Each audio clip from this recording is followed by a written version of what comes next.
Всем привет, меня зовут Оскар, и с вами канал IT Вердикт. И сегодня мы обсудим бюджетный смарт-браслет Mekaips HR3. Прислали мне его уже достаточно давно, но с моей скоростью выхода и выпуска видео руки дошли только сейчас. Продвигается он, а точнее продвигался, как убийца Mi Band второй версии.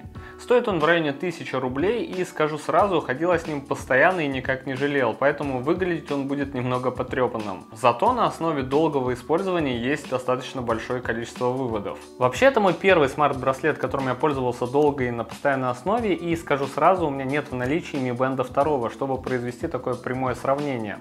Поэтому выводы о том, убийца он этого браслета или нет, вы сделаете сами, а я лишь попробую как можно более подробно вам о нем рассказать. Начнем, как всегда, с внешнего вида. Данный браслет, безусловно, похож на многие другие и особо ничем не примечателен. По размерам он совсем чуть больше, чем Mi Band 2, и при этом обладает очень достойным качеством материалов и сборки. При этом также браслет обладает и защитой от воды IP67, что позволяет пользоваться им в экстремальных условиях. Лично я с ним ходил и в душ, и под дождем оставался, и никаких проблем с работой после этого не было. Ремешок браслета в меру мягкий и удобный, позиций для крепления застежки много, так что подойдет практически под любую руку. С тыльной же стороны, кроме датчиков, есть надпись USB, и тут есть интересный момент. Дело в том, что оба ремешка снимаются, и под одним из них находится полноразмерный USB коннектор для зарядки.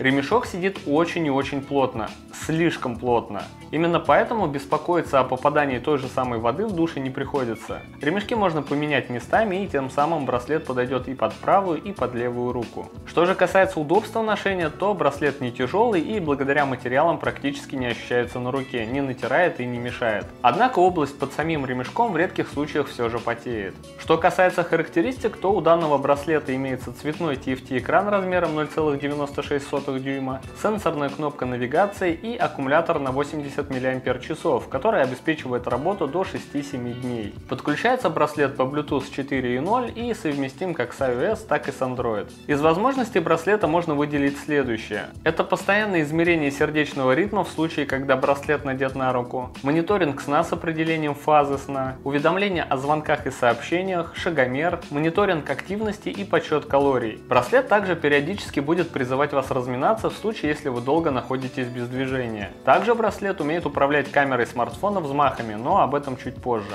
Теперь пройдемся по экранам. Первый — это рабочий стол, который может быть трех разных видов, и на нем размещена основная информация, такая как уровень заряда, часы, дата, пульс и количество пройденных шагов. Ну и остальные экраны. Это экран с количеством шагов, количество пройденных километров, количество сожженных калорий, экран, который показывает ваш сердечный ритм, экран со статистикой последнего сна, секундомер, экран для чтения уведомлений на телефоне, экран для поиска вашего телефона, экран отключения браслета, далее идет смена вида рабочего стола на один из трех вариантов, далее идет экран, где можно выбрать 3 фона для рабочего стола, и на последнем экране располагается информация о текущем соединении и прошивке. То есть всего на устройстве 12 экранов, и все переключения осуществляются одной единственной сенсорной кнопкой. Долгое ее нажатие позволяет зайти в необходимый пункт меню, например, чтобы выбрать задний фон, и долгое же нажатие позволяет вернуться обратно к основным экранам. Для расширения функций браслета и для более удобного отслеживания показателей необходимо скачать и установить приложение Wear Fit 2.0 из магазина App Store или Google Play. Для подключения к телефону нужно сопрячь устройство, после чего зайти в приложение и нажать «Соединить».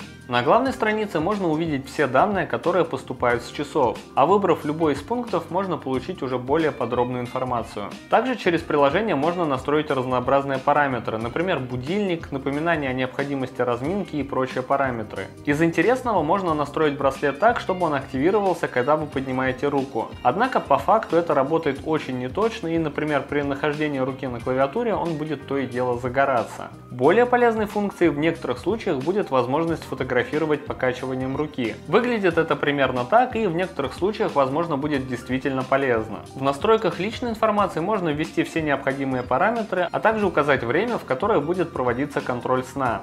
Также приложение поддерживает синхронизацию с Google Fit. Перевод приложения, конечно, типичный алиэкспрессовский, но в принципе все понятно. Ну и теперь, что касается плюсов и минусов, а также выводы по этому браслету. Из преимуществ я бы выделил в первую очередь сборку и материалы, они действительно на очень хорошем уровне. Также хороший плюс — это наличие секундомера, возможность поиска смартфона и неплохой экран у устройства. Теперь, что касается минусов. Ремешок, который находится на USB коннекторе, сидит слишком плотно. И ввиду этого каждый раз, когда когда вы с силой его снимаете, он будет изнашиваться. Приложение на телефоне периодически теряет связь, даже если оно активно и не выгружено из памяти. Сенсорная кнопка требует слишком долгого нажатия, чтобы зайти в пункт меню, и это не очень удобно. Также нет возможности скрыть неиспользуемые экраны, ввиду чего, если вам, например, нужен один из последних экранов, вам нужно промотать целый десяток предыдущих. И если вы, не дай бог, нечаянно листнете на один вперед нужного, то вас ждет еще целых 12 увлекательнейших кликов по сенсорной кнопке. Далее, уведомления приходят далеко не от всех мессенджеров, и уж тем более приложений. Мне, как бы это грустно ни звучало, иногда все же приходится пользоваться WhatsApp, и с него как раз таки уведомления приходят без всяких проблем. А вот с Telegram, к сожалению, нет.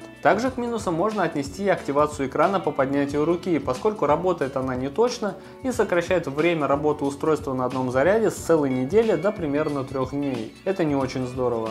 Ну и немного пройдемся по датчикам. Пример. Сегодня я провел тренировку, которая сожгла примерно 1200 калорий, исходя из расчета на упражнение.